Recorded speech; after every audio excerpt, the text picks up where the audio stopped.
Assalamualaikum warahmatullahi wabarakatuh. Welcome back to my channel. Selamat berjumpa kembali tentunya di channel ini. Dari beberapa cuplikan video di depan juga teman-teman, dan sekarang kita akan beralih tema atau beralih informasi tentang berita olahraga untuk hari ini. Bagi teman-teman semuanya yang baru berjumpa atau yang baru bergabung dengan channel ini, silahkan tinggalkan jejak dengan cara berkomentar di video ini jika pembahasan yang saya sampaikan menarik tentunya. Pembahasan yang akan kita bahas untuk hari ini yaitu adalah berikut inilah alasan Marcus Rashford meredup di Manchester United, beban terlalu berat sejak muda teman-teman ya. Dari beberapa informasi berita olahraga ya teman-teman ya, dari Marcus Rashford sendiri tentunya, yaitu pernah menjadi harapan bagi Manchester United, yaitu ketika ia meledak pada usia 18 tahun pada 2016 yang lalu. Banyak yang percaya bahwa Manchester United telah menemukan bintang masa depan yang bisa memimpin era baru pasca Sir Alex Ferguson tentunya. Yaitu namun semenjak 2023, baik itu secara grafik performa justru menurun, meninggalkan tanda tanya besar mengapa Marcus Rashford redup begitu cepat. Sorotan publik dan tuntutan besar tidak pernah hilang darinya, yaitu Marcus Rashford sendiri tampil konsisten, yaitu telah memainkan 426 laga dan telah mencetak 138 gol, tetapi beban yang ditanggungnya sejak usia belia ternyata jauh di atas kapasitas orang pemain muda teman-teman. Dan kini Barcelona juga untuk Marcus Rashford kembali tampil tentunya, yaitu pemain kelas dunia juga dengan 17 kontribusi gol yang hanya 18 pertandingan, dan ia telah menemukan kembali dirinya sendiri. Namun baik itu secara kebangkitan ya teman-teman, dan itu justru telah menegaskan juga salah satu karirnya di Manchester United sempat tenggelam bukan karena kualitasnya yang hilang, melainkan karena konkret yang menghimpitnya sendiri. Untuk yang berikutnya yaitu adalah beban terlalu berat sejak usia belia. Baik itu dari beberapa informasi berita olahraga teman-teman ya, telah melampirkan juga beberapa alasan, yaitu mendasarkan dibalik kemunduran Marcus Rashford. Deco terang-terangan telah menyebutkan Marcus Rashford punya beban yang terlalu besar di Old Trafford tentunya. Dan ia senang dengan kami, dan Marcus Rashford adalah pemain yang sangat fantastik, dan ia menghadapi tanggung jawab untuk menjadi pemain penting di Manchester United teman-teman. Dan juga seperti kami adalah merupakan salah satu klub terbesar di dunia, terlalu muda, kata Deco di kutipan dari The Times tersebut. Dan dia juga sedikit kesulitan dengan perubahan generasi ini di Manchester United, ungkap Deco tentunya.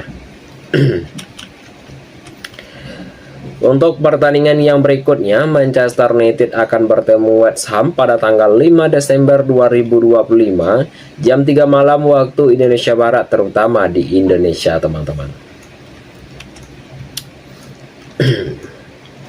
Kondisi internal Manchester United bikin situasi makin pelik tentunya, yaitu kini internal Manchester United juga yaitu telah memperburuk situasi pergantian manajer ya, tentunya pembangunan ulang yang tidak pernah tuntas, dan tekanan publik itu sendiri yang membuat Marcus Rashford yaitu selalu berada pada titik garis depan kritik tentunya. Dan jika Anda melihat Manchester United dalam 5 tahun terakhir, mereka kesulitan membangun kembali tim untuk menjadi lebih kuat lagi. Dia ada di sana, kata Deco. Ya, jika tidak mudah bagi seseorang pemain yang banyak dituntut orang ketika Anda menjadi pemain penting dan Anda memiliki tanggung jawab ya, tegas dari ex pemain timnas Portugal tersebut. Untuk yang berikutnya yaitu adalah jalan keluar yang tak langsung mulus teman-teman. yaitu meskipun Rashford yang sempat bersinar yaitu pada musim 2022-2023 di bawah Erik ten Hag juga, yaitu dia telah mencetakkan 30 gol dan menjadi salah satu pemain Manchester United pasca Ferguson yang mencapai angka tersebut dan performanya kembali tentunya. Dan untuk Ruben Amorim dan kemudian telah menghabiskan ya tentunya keputusan tegas dengan menyingkirkan dari rencana Manchester United setelah menjabat pada November 2024. Yaitu pada periode itu telah menjadi titik balik ya bagi Matthew Rashford sendiri yang telah menyelesaikan musim 2024-2025 bersama Aston Villa sebelum akhirnya hijrah ke Barcelona. Tempat ia kembali telah menemukan ritme terbaik dan Matthew Rashford kini jadi pemain penting lagi dan bahkan dia sudah kembali dipanggil timnas Inggris tentunya. Untuk top klasemen pada pekan ini yaitu tentunya pada La Liga, yaitu Real Madrid berada pada peringkat pertama dengan torehan poin 32. Peringkat kedua adalah Barcelona dengan torehan poin 31. Peringkat ketiga adalah Villarreal dengan torehan poin 32, teman-teman. Untuk yang berikutnya kita akan masuk ya tentunya ke dalam pembahasan pertengahan segmen kita untuk hari ini. Bagi teman-temanku semuanya yang baru berjumpa atau yang baru bergabung dengan channel ini, silakan tinggalkan jejak dengan cara berkomentar di video ini jika pembahasan ini menarik teman-teman. Baik, untuk pembahasan yang akan kita bahas juga untuk hari ini yaitu adalah Virgil van Dijk tahan euforia kemenangan Liverpool, tak ada gunanya lihat klasemen.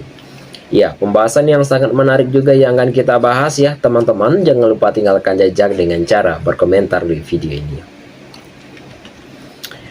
Liverpool mendapatkan sedikit ruang bernafas yaitu berkat kemenangan penting atas West Ham. Hasil 2-0 itu menjadi penutup bagi periode yang sangat sulit yang hanya menghadirkan 4 kemenangan dalam 13 pertandingan. 2 gol yang diciptakan oleh Alexander Isak dan Cody, yaitu Cody Gakpo tentunya cukup memastikan 3 poin di London Stadium tersebut dan kemenangan itu mengangkat Liverpool kembali ke paruh atas klasemen dan mereka kini hanya berjarak 3 poin dari 4 besar di tengah persaingan ketat yang masih terbuka lebar tentunya. Dan meskipun begitu teman-teman, dinamika dari pertandingan yang sebelumnya membuat fokus itu kembali ke arah pada pemulihan performa tersebut. Arne Slot juga mendapatkan ya tentunya sebuah dukungan penuh para pendukung yang hadir, telah menyanyian untuk yang hadir juga teman-teman, dan untuk nyanyian yang diarahkan kepada pelatih asal Belanda itu telah menunjukkan banyak kuatnya kepercayaan supporter di tengah tekanan yang menghampiri tim dalam beberapa pekan terakhir ini. Liverpool fokus ke konsentrasi bukan klasemen teman-teman. Usai pertandingan, yaitu Virgil van Dijk juga telah menegaskan bahwa kemenangan ini penting untuk mengembalikan kepercayaan diri. Yaitu bek asal Belanda itu telah menyebut kondisi tim tidak membutuhkan motivasi tambahan meskipun tekanan yang datang dari berbagai arah, dan ia telah menilai cara terbaik untuk menghadapi kritik dalam lewatnya performa. Itu kemenangan penting tentunya dan kami senang bisa menjaga clean sheet tentunya, tapi saya tidak berpikir adanya determinasi ekstra yang dibutuhkan dalam situasi yang kami jalani, kata Van Dijk itu sendiri.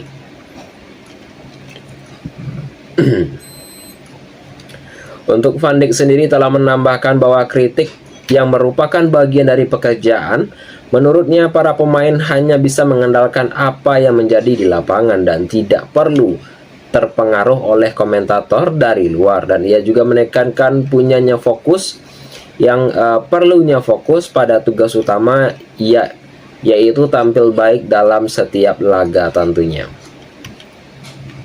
Kritik adalah bagian dari permainan, jadi itu yang membuat para pemain pemberi kritik dibayar karena harus untuk menangani apa yang bisa kami kontrol, dan itu bermain sepak bola di lapangan ya.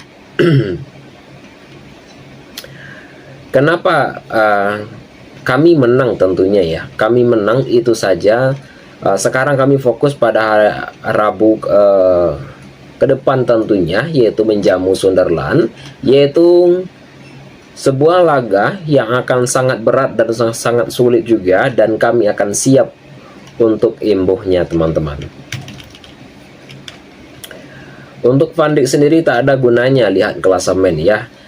Dari untuk Van Dijk sendiri, yaitu adalah melihat kemenangan ini sebagai alasan juga, yaitu telah menorehkan klasemen Liga tentunya menurut Liverpool ya. Yaitu melakukan ini pada musim lalu, itu tidak perlu melakukannya sekarang dan fokus dalam jangka pendek tentunya.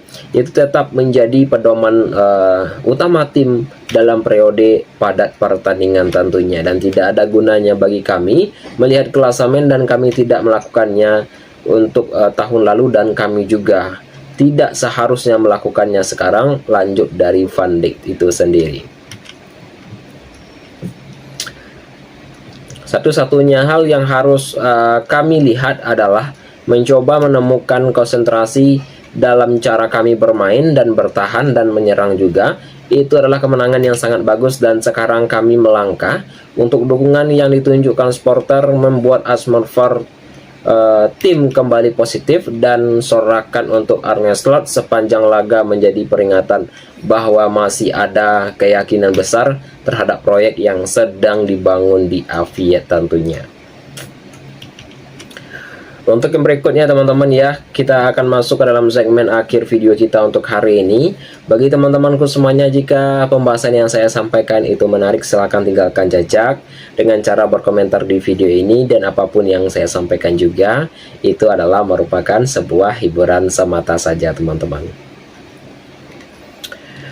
Baik ya, kita akan masuk ke dalam segmen akhir video kita untuk hari ini, yaitu dengan pembahasan yang sangat menarik juga, yaitu adalah 5 pemain dari kemenangan Liverpool atas West Ham. Isak bangkit, peluang 4 besar masih terbuka tentunya. Yaitu Liverpool kembali menemukan ritme permainan terbaiknya setelah menundukkan West Ham pada pekan ke-13 Premier League 2025-2026, yaitu di stadion di London Stadion pada hari Minggu teman-teman ya, pada hari Minggu lalu. Untuk hasil yang terasa sangat krusial karena datangnya pada periode dan ketika performa mereka sedang merosot. Dua peluang emas tersebut dari Alexander Isak dan Florian Wirtz yang sebenarnya bisa membuka keunggulan lebih awal, namun kekurangannya sebuah ketenangan yang membuat 45 menit pertama berakhir tanpa gol meskipun tensi laga cukup tinggi tentunya, dan sebuah kebuntuan pun akhirnya pecah setelah jeda ketika Isak menyambar umpan Cody Gakpo tentunya dengan penyelesaian sempurna. Dan sayangnya West Ham ya, tentunya sayangnya bagi West Ham sendiri, yaitu kemudian membuat situasi kian berat setelah menerima 2 kartu kuning cepat tentunya. Dan untuk menjelang bubarnya Gakpo juga menjadi kunci kemenangan 2 gol kedua yang dicetak dari situasi kontrol dada yang rapi tentunya, dan kemenangan ini juga mengecek dan untuk kemenangan ini juga untuk mengerek Liverpool semakin dekat ke zona Liga Champions dan kembali membangun momentum yang positif teman-teman. Untuk yang berikutnya yaitu adalah Isak pecah telur dan bawa harapan baru tentunya. Alexander Isak yaitu datang ke Aviat dengan ekspektasi yang sangat besar, yang setelah tampil juga yaitu telah eksplosif ya bersama Newcastle, yaitu namun pada awal karirnya di Liverpool justru berjalan lebih lambat hingga mulai menimbulkan keraguan publik tentunya, dan ia juga memiliki salah satu ajang Carabao Cup yang sebelumnya laga melawan West Ham digelar minimnya pramusim dan adaptasi tak mulus sempat disebut sebagai alasan performa yang merosot tentunya. Dan untuk di babak pertama juga Ishak juga telah menunjukkan tanda-tanda yang sebelumnya dan sepenuhnya nyaman saat membuang dua peluang yang bagus, yaitu adalah sepakan yang melebar juga dan penyerang dari Aeola, yaitu membuat sebuah kepercayaan dirinya terlihat rapuh ya. Namun pada babak kedua juga segalanya berubah seketika untuk Gapok yang telah memberikan umpan yang terukur dan diselesaikan dengan tenang. Gol Premier League pertamanya untuk Liverpool ini bisa menjadi titik balik yang menghidupkan kembali musimnya tentunya. Dan untuk pertandingan yang berikutnya, Liverpool akan bertemu Sunderland pada tanggal 4 Desember 2025 jam 3 malam lewat 15 menit waktu Indonesia Barat, terutama di Indonesia. Dan untuk pertandingan Manchester United akan bertemu West Ham pada tanggal 5 Desember 2025 jam 3 malam, tentunya waktu Indonesia Barat, terutama di Indonesia teman-teman. Dan untuk yang berikutnya yaitu adalah Arne Slot keputusan mencadangkan Salah, yaitu Arne Slot juga mengambil sebuah keputusan yang sangat mengejutkan banyak pihak ketika tidak memasang Muhammad Salah sebagai starter. Dan meskipun catatan gol dari 18 laga terbilang minim, reputasi Muhammad Salah sebagai ikon Aviat masih sangat besar. Keputusan ini juga tidak hanya menunjukkan keberanian, tetapi juga pandangan dalam jangka panjang dari sang manajer, dan Arne Slot tampak ingin membangun dinamika baru yang tidak sepenuhnya bergantung pada Muhammad Salah. Ketika Ishak ditarik keluar dan publik bahkan menduga Muhammad Salah mendapatkan kesempatan bermain, namun Arne Slot lebih memilih Hugo Ekitike, yaitu sebuah keputusan yang makin mempertegaskan perubahan dari Raiki di depan, tentunya di lini depan. Dan langkah ini juga membuat untuk langkah ini juga mungkin ya bahwa Arne Slot ingin mempersiapkan transisi generasi yang lebih cepat, dan Liverpool harus mampu menang tanpa selalu menunggu keajaiban dari Muhammad Salah seperti musim-musim yang sebelumnya teman-teman. Itu teman-temanku semuanya dalam beberapa informasi berita olahraga yang dapat saya sampaikan untuk hari ini. Jika ada saya salah kata nantinya, saya mohon maaf saja. Apapun yang saya sampaikan di video ini adalah merupakan sebuah hiburan semata saja. Saya akhiri saja dengan mengucapkan Assalamualaikum warahmatullahi wabarakatuh.